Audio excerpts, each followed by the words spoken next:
Hola a todos, bienvenidos un miércoles más a Miércoles de Creepypasta. Vamos con esta historia, no quiero andarme enredando mucho porque es una historia bastante larga. Si os queréis quedar hasta el final, ya os aviso que tiene sus toques escalofriantes. Esta historia se titula...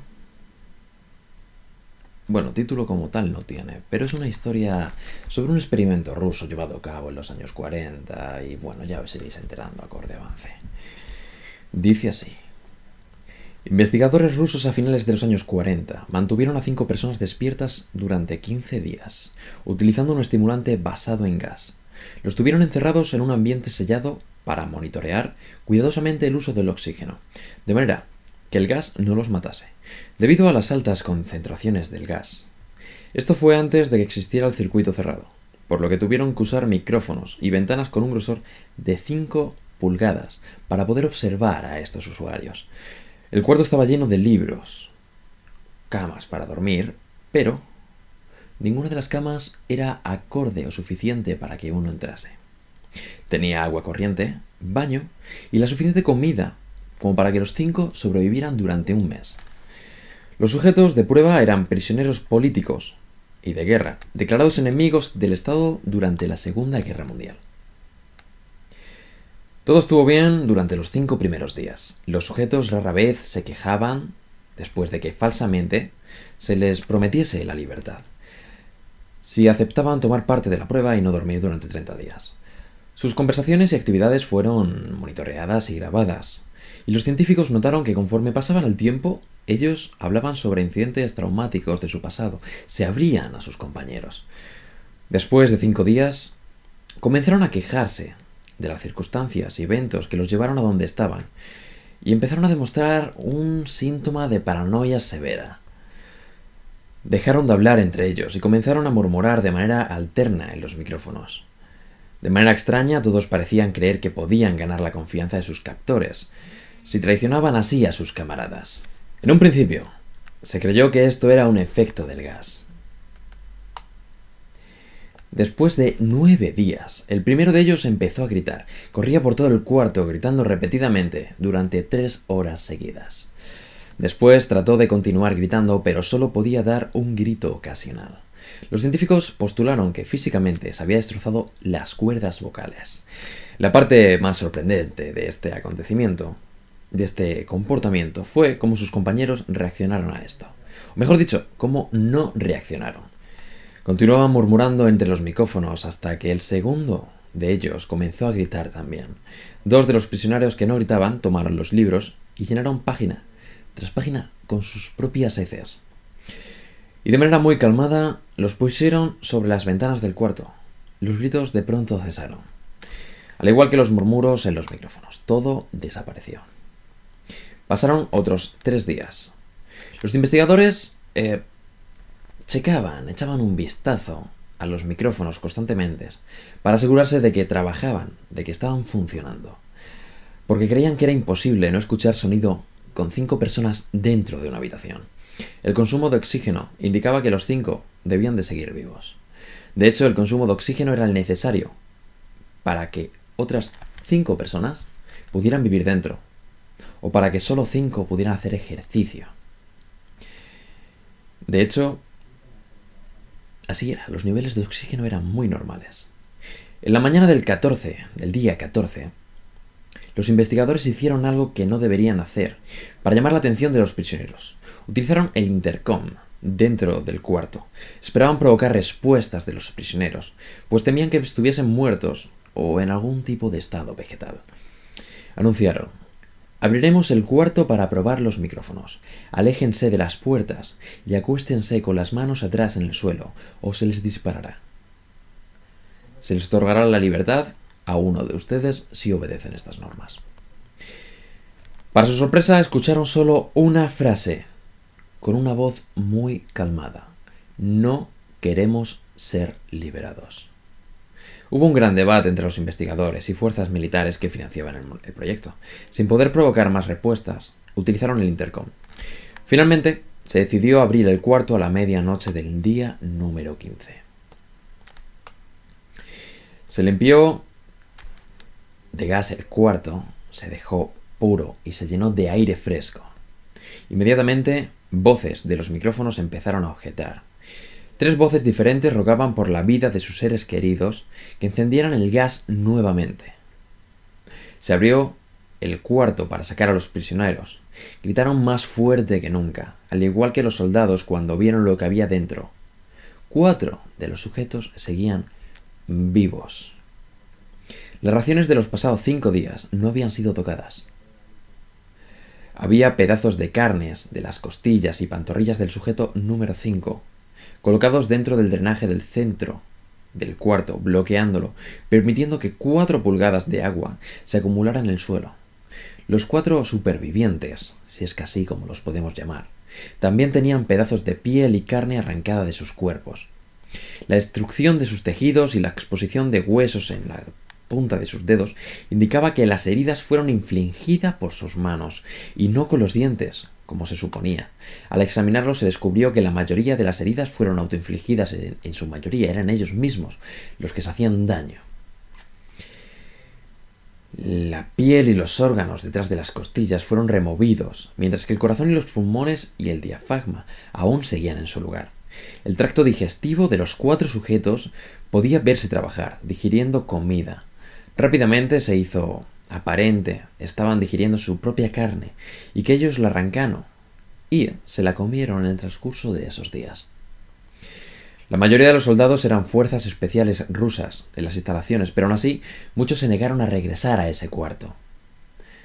Estos, sin embargo, insistían a gritos que los dejaran dentro y de manera alterna rogaron y demandaron que se encendiera nuevamente el gas para evitar quedarse dormido. Durante la lucha, uno de los prisioneros dañó su brazo, sangrando de manera casi inmediata. Se intentó sedar al sujeto, pero fue imposible. Hubo que inyectarle 10 veces mayor la dosis de morfina. Y aún así, luchó como un animal, rodeando, rompiendo las costillas y un brazo de un doctor que allí se hallaba. Se veía latir su corazón al máximo de 2 veces por minuto. Consiguió mantener su corazón vivo durante otros 2 minutos más.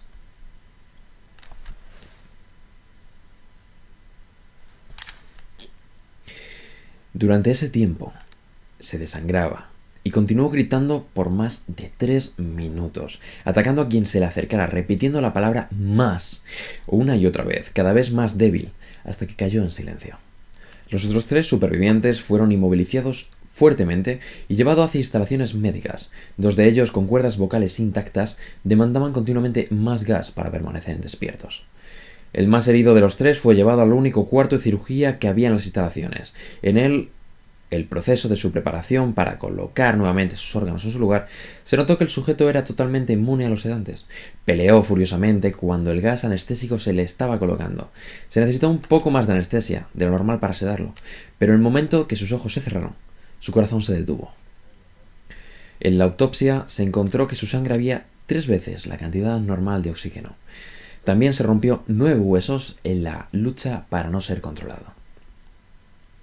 El segundo superviviente era el que primero gritó del grupo.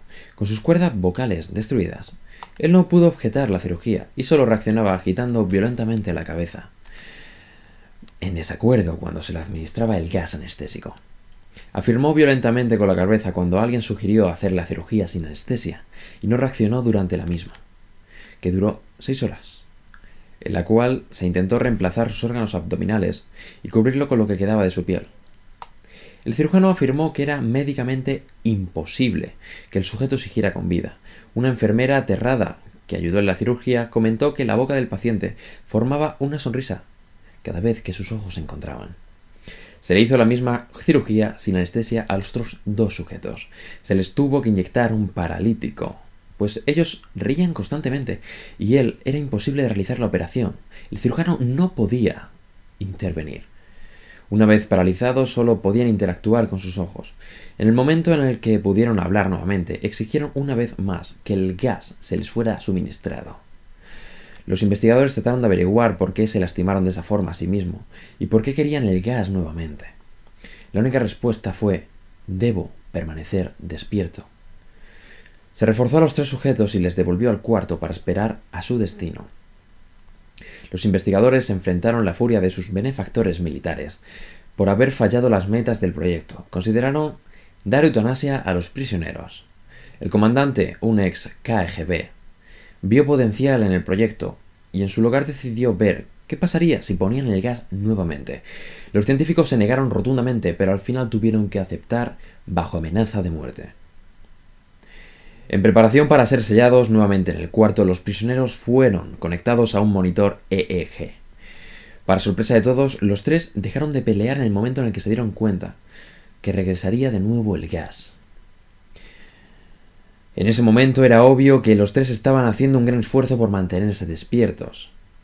Uno de los prisioneros estaba murmurando una canción. El sujeto mudo peleaba con sus ataduras de piel, como si tratara de enfocarse en algo. El último sujeto mantenía su cabeza en la almohada y parpadeaba rápidamente, siendo este el primero al que se le puso el EEG. La mayoría de los investigadores monitoreaba sus ondas cerebrales con sorpresa. Eran normales la mayor parte del tiempo, aunque algunas veces aparecía una línea recta, de manera inexplicable. Parecía que parte del tiempo, aunque algunas veces aparecía una línea recta de nuevo, y parecía que repetidamente sufría una muerte cerebral. Mientras analizaban los datos, una enfermera notó que los ojos del sujeto se cerraron. Sus ondas cerebrales cambiaron inmediatamente por las de un sueño profundo. Luego se pusieron rectas de nuevo, y de manera simultánea su corazón se detuvo. El único sujeto que mostraba, y que aún quedaba, que podía hablar, comenzó a gritar para que lo encerraran en ese momento. Sus ondas cerebrales mostraban las líneas rectas del sujeto que acababa de morir por quedarse dormido. El comandante dio la orden de sellar el cuarto con los 2 prisioneros dentro, junto con 3 de los científicos. Uno de los 3 inmediatamente tomó un arma y abrió fuego contra el comandante, matándolo de un tiro entre los ojos. Después apuntó al prisionero mudo y le voló el cerebro. Apuntó al prisionero que aún quedaba vivo, mientras que los demás investigadores escaparon del cuarto. «No me encerrarán con estas cosas, no contigo», gritó allí, encerrado. «¿Qué eres?», demandó saber. «Necesito saber qué eres». El prisionero sonrió. «¿Tan fácilmente te has olvidado de mí?». El prisionero preguntó. «Somos ustedes, vosotros. Somos la locura que está encerrada en todos ustedes, rogando por libertad en cada momento de su vida. Desde lo más profundo de tu mente animal somos aquello de lo que te escondes en tu cama todas las noches. Somos lo que duermes y silencias y paralizas cuando te vas a tu cielo nocturno, donde no te podemos alcanzar». El investigador hizo una pausa, apuntó al corazón del prisionero y disparó.